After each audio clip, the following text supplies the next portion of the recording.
तो सबसे पहली चीज जो हम यहाँ पर आज पढ़ने वाले हैं that is synchronization. So synchronization के बारे में पढ़ेंगे, मल्टी थ्रेडिंग में कैसे यूज होती है वो भी देखेंगे। एंड सिंक्रोनाइजेशन के साथ साथ में सिंक्रोनाइजेशन से ही एक प्रॉब्लम ऑकर होती है, deadlock, that we will see also. तो if any one of you, चलिए तो इसको हम कंटिन्यू करते हैं यहाँ से। तो ये आपका लास्ट क्लास का टॉपिक्स थे which we completed, daemon thread and all. Next आज जो भी हम यहाँ पे करने वाले हैं start, that is synchronization in Java. तो लेट्स सपोज अगर आप सिंक्रोनाइजेशन के बारे में समझना चाहते हो, पढ़ना चाहते हो, तो पहले तो आप ये बताओ आप लोगों को क्या मीनिंग क्लियर है सिंक्रोनाइजेशन का अभी तक? एनीवन? मैम, पर्टिकुलर सिंक्रोनाइजेशन का मतलब होता है कि कुछ पर्टिकुलर प्रोग्राम को कुछ टाइम के लिए रोक देना, ऐसा मतलब। Okay, good. And anyone else? Ma'am, जब दो प्रोसेस एक दूसरे के रिसोर्स को शेयर करती हैं तो वहाँ पर जो भी रिसोर्स रहते हैं तो वो एक दो मतलब बिना डेडलॉक के सिंक्रोनसली एक दूसरे से शेयर हो जाते हैं। ओके, बट वो चीज तो आपके चलो डिफरेंट टॉपिक में चली जाएगी। Basically I want to know कि वही सिंक्रोनाइजेशन करती क्या है। मैम आई थिंक डेडलॉक को हैंडल करती है, मतलब जब कोई एक प्रोसेस एक रिसोर्स को यूज कर रहा है तो दूसरी प्रोसेस उस टाइम पे उस रिसोर्स को यूज नहीं करेगी। ओके, तो बेसिकली मतलब हम इन सब चीजों से ये मीनिंग निकाल सकते हैं, ठीक है, कि सिंक्रोनाइजेशन क्या करती है, इट इंश्योर्स स्मूथ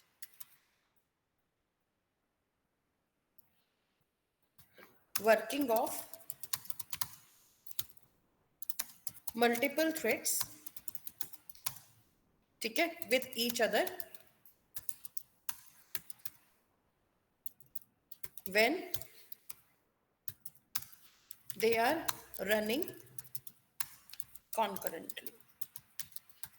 तो बेसिकली जब सारी की सारी थ्रेड्स एक साथ में काम कर रही हैं, ऐसे में कॉन्फ्लिक्ट होना या मतलब डिले होना नॉर्मल चीज होती है। ऐसे केसेस में अगर मान लो ऐसा कोई इंपॉर्टेंट टास्क है, क्योंकि हम सभी चीजों को सिंक्रोनाइज नहीं करते, so we synchronize some particular task. Because अगर मैं एक चीज को सिंक्रोनाइज कर देती हूँ, लेट्स सपोज मैंने किसी मेथड को सिंक्रोनाइज किया, राइट, तो ऐसे केसेस में वन थ्रेड जब उस मेथड में एंटर करती है और जब तक उस मेथड का पर्टिकुलरली टास्क खत्म नहीं होगा, कोई दूसरी थ्रेड उस मेथड में एंटर नहीं कर पाएगी। ओके, तो इसी वजह से हर मेथड को हम सिंक्रोनाइज नहीं करते हैं, मेनली हम कुछ पर्टिकुलर चीजों को सिंक्रोनाइज करते हैं जहां पे इसकी नीड आती है। तो अगर मान लो मल्टीपल थ्रेड्स एक साथ में एक पर्टिकुलर रिसोर्स को शेयर करना चाहती हैं, तो ऐसे केसेस में कुछ सिचुएशन से, जैसे डेडलॉक जैसी सिचुएशन से भी बचने के लिए हम लोग क्या यूज करेंगे, सिंक्रोनाइजेशन का यूज करेंगे। अगर हम इसमें और डेप्थ में जाते हैं तो वी कैन से व्हाट, कि सिंक्रोनाइजेशन एक्चुअली का क्या चीज करती है यहाँ पे, तो हम ये कह सकते हैं इट प्रिवेंट्स रेस कंडीशंस। मतलब जब मल्टीपल थ्रेड्स एक साथ काम कर रही हैं तो वो रेस ही तो लगा रही है कि कौन पहले अपना काम खत्म करेगा। So it prevents race conditions where the outcome of operations depends on the timing of thread execution। मतलब अगर आप मल्टीपल थ्रेड्स को एक साथ में रन कर रहे हो, जब रेस कंडीशन आ जाती है तो मल्टीपल ऑपरेशंस की जो आउटकम है वो डिपेंड करती है टाइमिंग पे। किसकी टाइमिंग पे, कि एक थ्रेड एक टास्क कंप्लीट करने में कितना टाइम लगाती है। ओके, तो अगर हम इसको और अच्छे से समझना चाहते हैं तो हम ये भी कह सकते हैं थ्रेड्स मतलब मल्टी इसमें सिंक्रोनाइजेशन के लिए, ठीक है, so it is used when multiple threads are trying to access a shared resource. तो अगर एक शेयर्ड रिसोर्स को एक्सेस करना है ठीक है, और सेफली एक्सेस करना है, मतलब कोई प्रॉब्लम ना आ जाए, ऐसे केसेस में हम मल्टी थ्रेडिंग का यूज करते हैं। अब अगर आप लोग मल्टी थ्रेडिंग का यूज कर रहे हो कभी भी अपने प्रोग्राम्स में, तो मल्टी थ्रेडिंग जो है वो कैसे अप्लाई होती है वो हम समझते हैं। सो अप्लाई सिंक्रोनाइजेशन इन प्रोग्राम्स। तो हमें मेनली क्या चीज चाहिए? तो ऐसे में आप लोग क्या करते हो, सिंक्रोनाइज्ड कीवर्ड का यूज करते हो। तो सिंक्रोनाइजेशन कई वेज में अप्लाई होती है। फॉर एग्जाम्पल, पहला हम यूज करते हैं सिंक्रोनाइज्ड मेथड्स। सो सिंक्रोनाइज्ड मेथड्स अगर आप लोग कभी भी अपने प्रोग्राम्स में क्रिएट करते हो, सो व्हाट दे डू, ठीक है, तो सिंक्रोनाइज्ड मेथड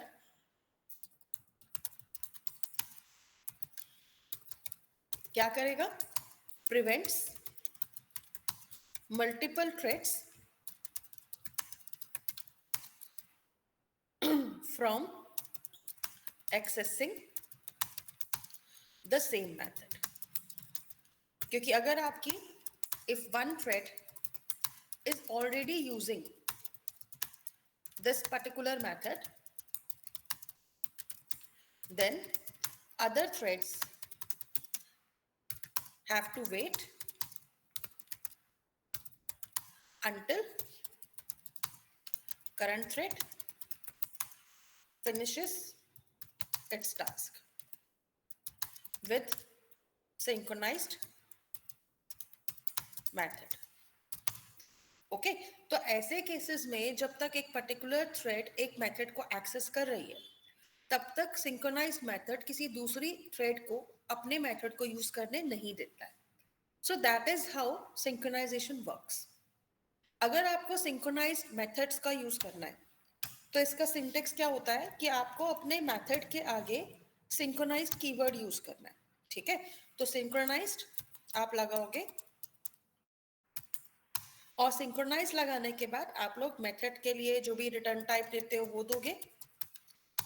उसके अलावा रिटर्न टाइप के अलावा आपके पास क्या आ जाता है, मेथड का नाम आ जाता है, और यहाँ पे आर्ग्यूमेंट्स आ जाते हैं, ठीक है।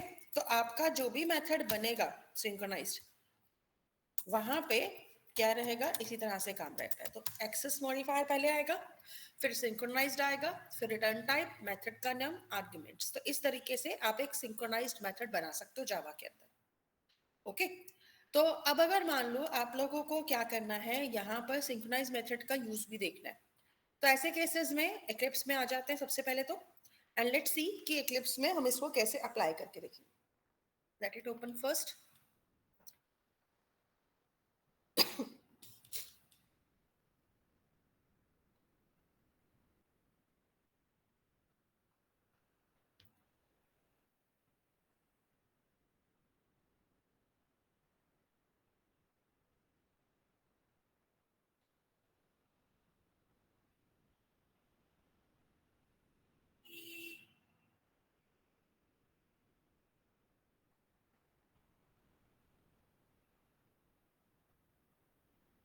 तो लेट्स सी, अगर मान लो हम यहाँ पर अपने प्रोग्राम में आते हैं, प्रोजेक्ट में आते हैं, और यहाँ पे आकर हमें क्या करना है, यहाँ पर हम लोग एक नया क्लास बनाते हैं,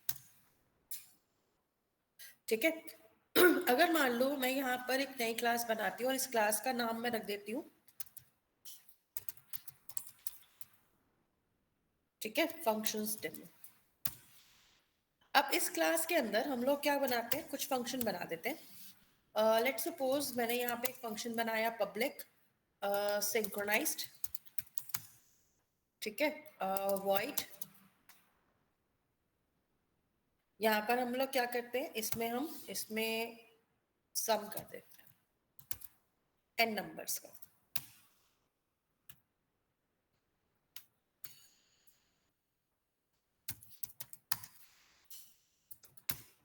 अब यहाँ पर हमें करना क्या है कि जो भी n नंबर्स है उनका सम प्रिंट करना है। अब ऐसे में यहाँ पे हम लोग क्या करते हैं, एक मैसेज डाल देते हैं सबसे पहले तो, ठीक है, एडिंग नंबर्स फ्रॉम 1 to, इसमें हम डाल देते हैं n। फॉर लूप चला देते हैं, और यहाँ पर हम लेंगे 0 से लेकर, या फिर सॉरी 1 से लेकर i less than equal to n तक, और फिर i को इंक्रीमेंट कर देते हैं। साथ में ही यहाँ पर हम लोग क्या करेंगे, एक सम वेरिएबल ले लेते हैं विद 0। यहाँ पे आते हैं, अब लिखेंगे सम प्लस इक्वल टू i कर देते हैं, और जब ये लूप खत्म होगा तो यहाँ पे हम लोग क्या करेंगे, सम को प्रिंट करा देंगे। ठीक है, तो सिंपल से एक प्रोग्राम बनाया, वेरिएबल लिया, लूप चला दिया, और यहाँ पर हमने इसको रन करा दिया। अगर ये वाला मेथड अपनी पर्टिकुलर थ्रेड को भी प्रिंट कराना चाहता है तो हम यहाँ पर क्या करेंगे, चलिए एक काम करते हैं, पास नहीं करेंगे, यहीं से ले लेते हैं। तो मैं यहाँ पर थ्रेड का नेम ले लेती हूँ tname वेरिएबल में। तो हम यहाँ पर क्या करेंगे, मेथड यूज करते हैं thread dot current thread dot gate name. तो थ्रेड का नेम आ जाएगा, कौन सी वाली थ्रेड इसको यूज कर रही है, जो कि क्या करेगी, यहाँ पर सिस आउट करेगी और प्रिंट करेगी। क्या प्रिंट करेगी, थ्रेड का नेम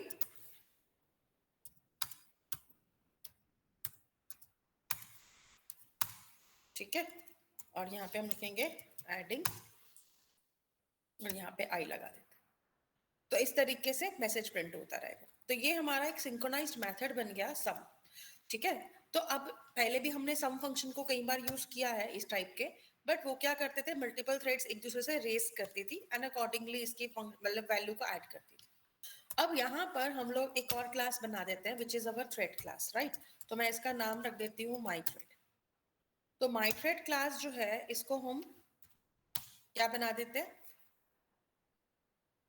चाइल्ड क्लास बना देते हैं थ्रेड की।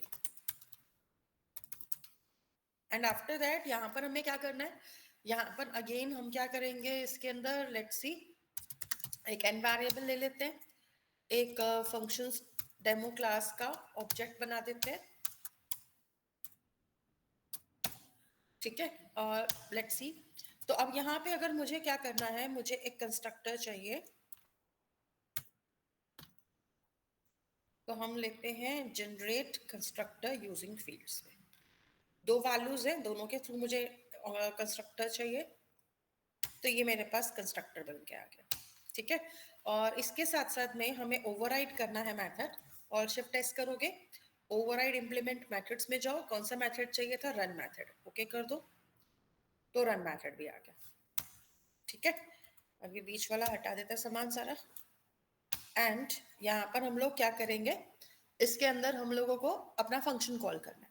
तो फंक्शन कॉल करते वक्त हमें ये ध्यान रखना है कि इसको कैसे वर्क कराना है। ठीक है, तो pd डॉट करते हैं, और कौन सा मेथड था हमारे पास, सम, और उसमें n पास कर देंगे। तो इस तरीके से हमारा जो प्रोग्राम है वो क्या करेगा, इस फंक्शन को कॉल करेगा, और जो भी थ्रेड क्रिएट होके जाएगी वो इसी तरीके से काम करेगी। एक चीज और हमें करनी थी, यहाँ पर हमें सुपर का कॉल रखना था, क्योंकि सुपर क्या करेगा, आपके लिए थ्रेड क्रिएशन का काम करेगा। और हमारे पास यहाँ पे ना एक एक्स्ट्रा वैल्यू आएगी विच इज थ्रेड नेम। तो मैं उसको सेव नहीं करा रही, मैं सिर्फ यहाँ पर इसको प्रिंट सुपर के पास भेज रही हूँ, ओके, ताकि हमारी जो भी थ्रेड आए उसका नाम पड़ जाए। तो ये हमारा थ्रेड क्लास का फंक्शन बन गया। अब इसके बाद नेक्स्ट टास्क हमें क्या करना है, अपनी मेन वाली क्लास बनानी है। ठीक है, तो हम यहाँ पे एक कॉलर क्लास बना देते हैं। तो इसको मैं कॉलर 1 कर रही हूँ, क्योंकि कॉलर क्लास ऑलरेडी मेरे इस पैकेज में है, तो हम यहाँ पे कॉलर 1 कर देते हैं इसको। नाउ अगर मान लो मुझे क्या करना है, मुझे मल्टीपल थ्रेड्स बनानी है, तो मैं क्या करूंगी, यहाँ पे इसका ऑब्जेक्ट क्रिएट करूंगी, राइट। तो हमारे पास यहाँ पर ऑब्जेक्ट बन जाएगा। तो वैल्यू यहाँ से भेज देते हैं, जैसे कि फर्स्ट वैल्यू की 5 दे दिया। फंक्शंस डेमो के लिए हम यहाँ पे एक ऑब्जेक्ट बना देते हैं फंक्शंस डेमो का। ठीक है, और इसे इनिशियलाइज कर लेते हैं, और यहाँ पे हम लोग क्या करेंगे, fd को पास कर देंगे।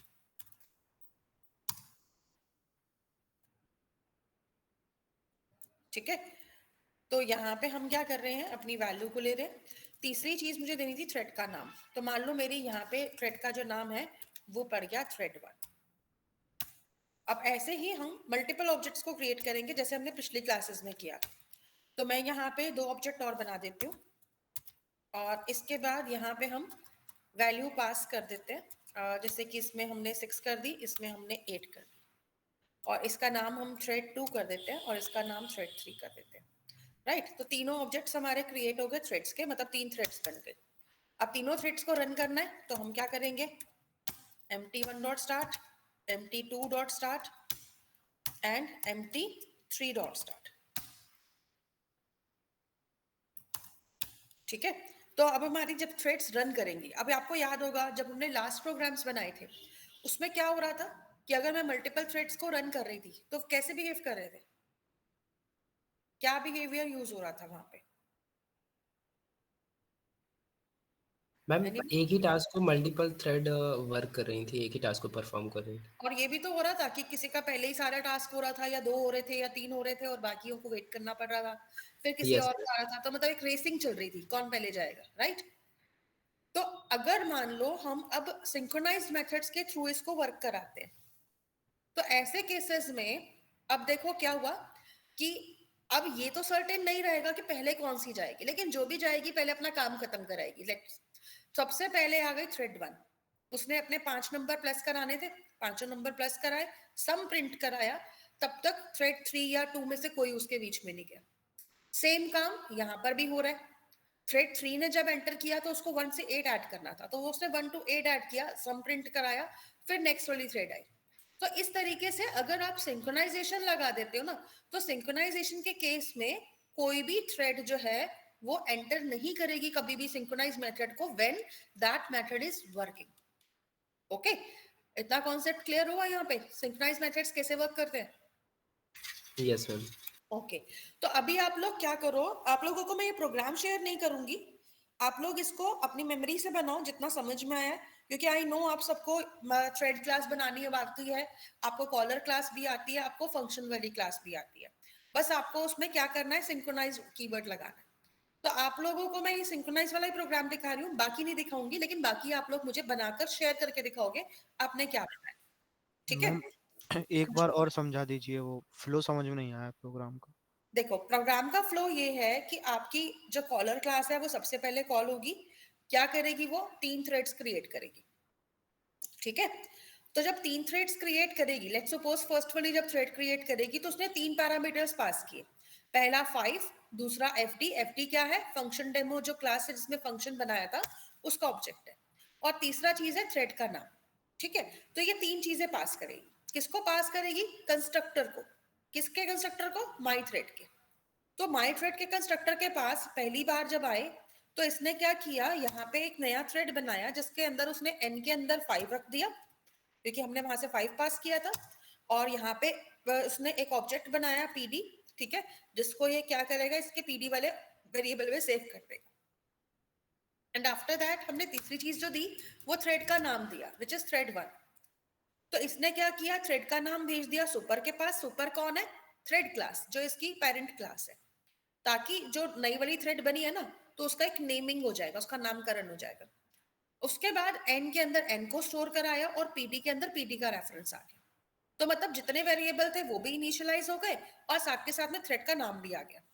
अब इसके बाद में जब ये इतना काम कर लेता है, क्योंकि कंस्ट्रक्टर का जब टास्क खत्म हुआ तो वो क्या करेगा, रेफरेंस बना के रिटर्न कर देता है यहाँ पर, और वही रेफरेंस आपकी empty1 के ऑब्जेक्ट में सेव हो जाती है। फिर सेम वे में empty2 का ऑब्जेक्ट बनेगा, अब इसने वैल्यू क्या भेजी, 6 fd एंड थ्रेड 2, तो फिर से एक कंस्ट्रक्टर कॉल होगा सेकंड थ्रेड के लिए, n के अंदर क्या आएगा, इस बार 6 आ जाएगा, फिर pd आ जाएगा और थ्रेड 2 का नाम आ जाएगा थ्रेड 2, ठीक है। और फिर वही होगा, सुपर क्लास के पास थ्रेड 2 का नाम जाएगा, n और pd इनिशियलाइज हो जाएंगे, मतलब आपकी जो भी रेफरेंस क्रिएट होगी यहाँ पर वो वापस रिटर्न होके empty में 2 में सेव होगी, सेम कीज empty3 में भी होगी, ठीक है। अब जब इतना काम ये कर लेगा उसके बाद इसको क्या ऑप्शन मिला, empty1.start, empty2.start एंड empty3.start। तो ये क्या करेगा, इन तीनों थ्रेड्स को, मतलब ये कह लो इट विल स्टार्ट, या फिर ये कह लो स्टार्ट से भी बेटर वर्ड है activate all these threads at the same time. अब जब आपकी ये तीनों की तीनों थ्रेड्स एकदम से एक्टिवेट हो गई तो अब ये कह लो कि आपने एक रेस स्टार्ट कर दी और तीनों को बोला स्टार्ट, अब तीनों थ्रेड्स भागना स्टार्ट होंगी, ठीक है, और तीनों थ्रेड्स भागते भागते जब स्टार्ट मेथड में जाएंगी तो स्टार्ट मेथड किसको कॉल करेगा, रन को कॉल करेगा। और रन में आके हमने क्या किया, जैसे मान लो कोई भी पहली थ्रेड आई जिसने पहले ही सम फंक्शन को एक्सेस किया। फॉर एग्जांपल अभी जो हमने प्रोग्राम रन किया था, इसमें सबसे पहले एक तरह से देखा जाए तो किसने एक्सेस किया सम फंक्शन को, थ्रेड 1 ने, राइट। और उसके पास कितनी वैल्यू थी, n की 5। अब ये वैल्यू लेकर जब ये सम फंक्शन के पास गया तो सम फंक्शन ने क्या किया, सिंक्रोनाइज मेथड था, राइट। तो सिंक्रोनाइज मेथड होने की वजह से उसने n के अंदर 5 स्टोर किया और बाकी की दोनों जो थ्रेड्स आई रन को एक्सेस करके इसके पीछे पीछे, उन दोनों को उसने क्या कर दिया, अभी ब्लॉक कर दिया, मतलब उनको टाइम डिवेटिंग में डाल दिया कि जब तक यहाँ पे काम खत्म नहीं होगा तब तक आगे नहीं जाना है। एंड आफ्टर दैट मैंने जो स्टार्ट मेथड हम कॉल कर रहे हैं, हाँ जी, तो यहाँ पर अगर हमने स्टार्ट मेथड 1 by 1 कॉल होगी कि एक साइमल्टेनियसली, मतलब एक साथ ही सारों को कॉल कर देगी? मैंने क्या लिखा है यहाँ पर देखो, all the threads at the yes, same time. all these threads at the same time, okay? Yes, okay ma'am. जैसे ही स्टार्ट एनकाउंटर होता है, तीनों में अगर एक साथ में आ गया, आपको पता है प्रोग्राम की जो स्पीड होती है ना, वो होती है मिली सेकेंड्स में।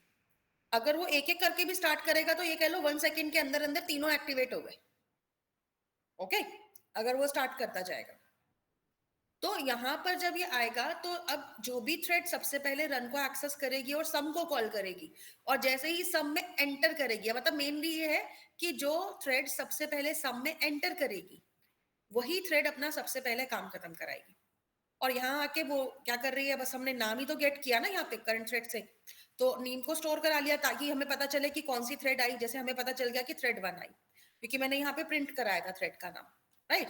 एंड आफ्टर दैट उसने ऐड किया सारी वैल्यूज को, सम प्रिंट किया, और जैसे ही इसने थ्रेड से बाहर, मतलब इस फंक्शन से बाहर एग्जिट किया थ्रेड 1 ने, अब थ्रेड 2 और थ्रेड 3 दोनों वेटिंग में थी, तो थ्रेड 3 को चांस मिल गया, सबसे पहले वो आ गई, फिर उसने अपना टास्क कराया, उसके बाद थ्रेड 2 आ गई, उसने अपना टास्क कराया, और फिनिश करके सबकी सब वापस चली गई यहां पर। ओके, समझ में आया फ्लो क्या चल रहा था? Yes ma'am. देखो अगर मैंने इसको सेकेंड टाइम रन किया तो दूसरी बार थ्रेड 1, 3 एंड 2, तीसरी बार रन करके देखती हूँ, देखो इस बार थ्रेड 1, 2, 3 आ गई। तो मतलब हर बार जब भी हम प्रोग्राम रन करते हैं, जैसे जैसे थ्रेड्स को मौका मिलता जाता है ना, वैसे वैसे वो अपना काम करवाती जाती है, ठीक है। तो इस तरीके से ये वर्क करेगा। फाइन, चलिए अब एक काम करेंगे, आप लोग ये वाला पूरा प्रोग्राम आप लोग बनाओगे अपने आप से। आज मैं शेयर नहीं करूंगी बिकॉज आई वांट टू सी कि आप लोगों को कितना समझ में आ रहा है ये प्रोग्राम, ठीक है। और एक और चीज करते, चलो पहले प्रोग्राम बना लो, फिर शेयर कैसे करना है वो मैं आपको बताऊंगी। Fine, just do this program first. ये तीनों प्रोग्राम्स का जो कॉम्बिनेशन है ना, ये मुझे आप सबसे चाहिए, so do it right away.